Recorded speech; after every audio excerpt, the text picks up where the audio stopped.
Selamat datang kembali di channel Gerak Aman. Kasus koper merah di Ngawi akhirnya menemui titik terang.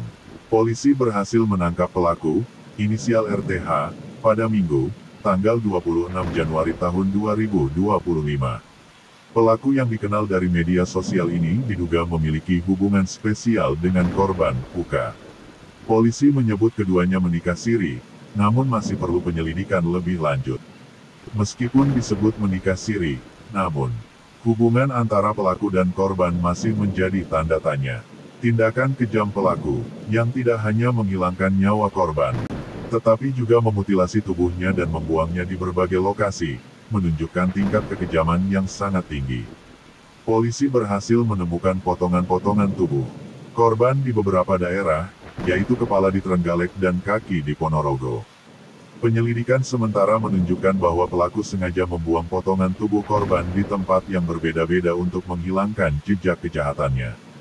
Motif di balik pembunuhan ini masih belum terungkap sepenuhnya, namun, informasi yang beredar menyebutkan bahwa pelaku memiliki pekerjaan sebagai penjual mobil bodong. Polisi masih terus mendalami kasus ini untuk mengungkap motif sebenarnya di balik pembunuhan sadis tersebut. Kasus pembunuhan yang menggemparkan Ngawi ini semakin menarik perhatian publik dengan terungkapnya identitas pelaku. Pelaku, yang disebut-sebut sebagai ketua perguruan silat di Tulungagung ini menimbulkan banyak pertanyaan. Apakah latar belakangnya sebagai seorang pesilat memiliki kaitan dengan aksi keji yang dilakukannya? Meskipun begitu, penting untuk diingat bahwa tidak semua anggota perguruan silat memiliki tendensi melakukan tindakan kekerasan. Kemampuan bela diri yang dimiliki seseorang tidak selalu menjadi indikator perilaku kriminal. Namun, latar belakang pelaku ini tentu menjadi satu poin penting dalam investigasi kali ini. Informasi yang beredar menyebutkan bahwa pelaku sempat menginap di sebuah hotel di kawasan Kediri. Lah juga terlihat membeli sebuah koper berwarna merah sebelum kejadian.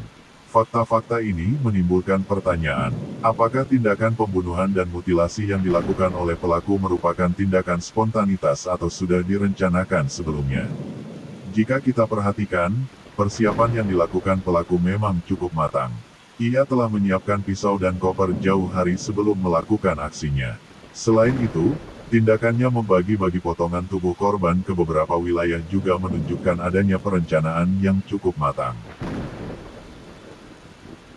Kita bisa melihat, adanya dugaan motif asmara di balik kasus ini. Beberapa sumber menyebutkan bahwa pelaku diduga cemburu karena mengetahui korban memiliki hubungan dengan orang lain. Adanya rekaman CCTV yang memperlihatkan semakin memperkuat dugaan ini antara mereka dan memicu tindakan emosional dari pelaku. Beberapa saksi mata melaporkan adanya percekcokan antara ketiga pihak yang terlibat dalam hubungan ini. Informasi lain menyebutkan bahwa korban juga mengetahui hubungan gelap antara pelaku dan wanita lain. Hal ini menyebabkan ketegangan di antara mereka. Pertanyaan besarnya adalah, apakah tindakan pelaku ini murni didorong oleh emosi atau ada faktor lain yang melatar belakangi? Beberapa orang mengaitkan tindakan keji ini dengan perilaku psikopat atau sosiopat. Namun, perlu diingat bahwa diagnosis gangguan kepribadian. Meskipun pelaku RTH telah memberikan keterangan mengenai motifnya, kita perlu tetap berpikir kritis. Ada kemungkinan keterangan yang ia berikan mengandung unsur pembelaan diri atau manipulatif untuk meringankan beban hukuman. Mengingat korban sudah meninggal, jadi kita tidak dapat mendengar langsung kejadian sebenarnya. Namun, dari berbagai keterangan saksi, termasuk pengasuh anak-anak korban, tergambar sosok ibu yang bertanggung jawab dan pekerja keras. Korban diketahui memiliki berbagai pekerjaan, seperti pemandu lagu dan sales kosmetik, demi menghidupi kedua anaknya. Hal ini menunjukkan bahwa korban adalah sosok pekerja keras dan berjuang untuk keluarganya. Kita hanya perlu menunggu hasil investigasi lebih lanjut dari pihak kepolisian untuk mendapatkan gambaran yang lebih jelas mengenai kasus ini. Keadilan bagi korban dan keluarganya harus tetap diprioritaskan.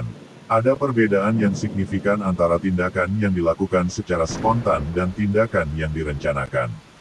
Jika sebuah tindakan terbukti dilakukan secara terencana, maka pelaku bisa dijerat dengan hukuman yang lebih berat. Bahkan bisa menjadi hukuman seumur hidup atau hukuman mati.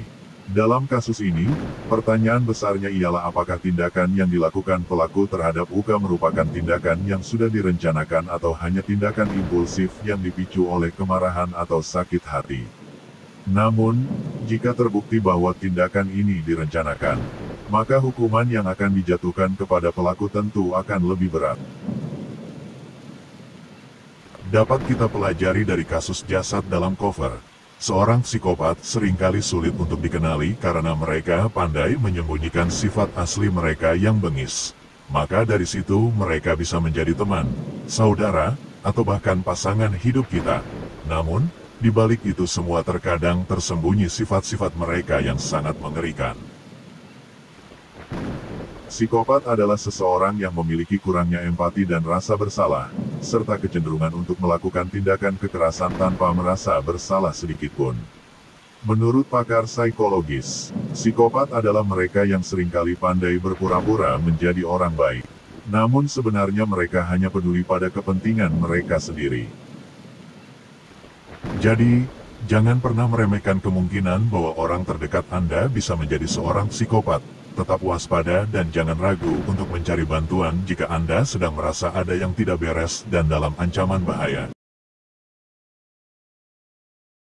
Jika ini bermanfaat, jangan ragu dukung channel ini, dan dapatkan berbagai macam tips lainnya, cara mencegah kejahatan. Semoga kita semua selalu terhindar dari segala macam tindak kriminal.